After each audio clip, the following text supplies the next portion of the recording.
Hi అండి, నమస్తే. Welcome back to Ponaganti family vlog. ఎలా ఉన్నారు అందరూ? బాగున్నారా? నేను కూడా చాలా బాగున్నాను. ఈరోజు వీడియోలో సింపుల్గా ఒక ఎగ్ రెసిపీని చూపించబోతున్నాను. అదేనండి, కోడిగుడ్లు వెల్లుల్లి కారం అనమాట. చాలా ఈజీగా అయిపోతుంది.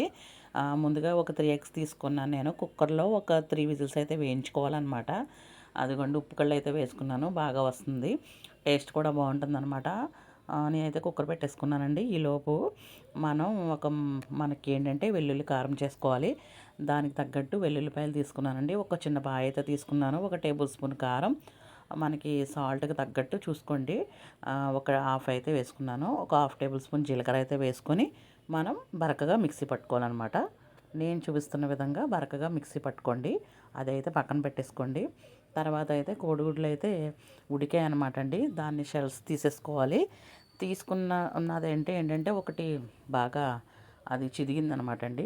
నేనైతే తీసేసుకొని దానికి ఘాట్లు పెట్టుకొని పక్కన పెట్టేసుకోవాలి. తర్వాత స్టవ్ ఆన్ చేసుకొని ఒక మూకుడైతే పెట్టుకున్నానండి. ఒక 2 టేబుల్ స్పూన్ అయితే ఆయిల్ వేసుకోవాలి. వేసిన తర్వాత మనం కోడిగుడ్లు అంటుకోకుండా ఉండడానికి పసుపు అయితే వేసుకోవాలి. వేసుకుంటే కొంచెం అయితే మనకి కింద అయితే అంటుకోవన్నమాట అండి, బాగా వచ్చేస్తాయి. తర్వాత మనం కోడిగుడ్లు వేసేసుకోవాలి. వేసుకొని బాగా కలుపుకోవాలన్నమాట. చూసారు కదా, ఈ విధంగా కలుపుకోవాలి. కొంచెం సేపు అయితే ఫ్రై చేసుకోవాలన్నమాట. నేను చూపిస్తున్న విధంగా చాలా బాగుంటుందండి. బ్యాచిలర్ కూడా చాలా ఈజీగా చేసుకోవచ్చు. పిల్లలు కూడా చాలా ఇష్టంగా తింటారు. తర్వాత మనం చేసుకున్న వెల్లుల్లి కారం ఉంది కదా, అది కూడా వేసేసుకొని ఒక 5 మినిట్స్ అయితే లో ఫ్లేమ్లో పెట్టుకొని అది కూడా వేయించుకోవాలి, పచ్చివాసన పోయే వరకు. ఫైనల్గా మనం కొత్తిమీర చల్లేసుకొని దించేసుకోవడం అండి. చాలా బాగుంటుంది. ఒకసారి మీరు తప్పకుండా ట్రై చేయండి.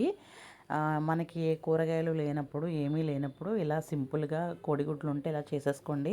చాలా ఈజీగా అయిపోతుంది. చాలా బాగుంటుంది.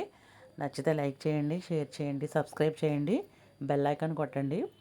ఎలా వచ్చిందో కామెంట్ సెక్షన్లో చెప్పండి నాకు. థ్యాంక్ యూ అండి. Thank you all.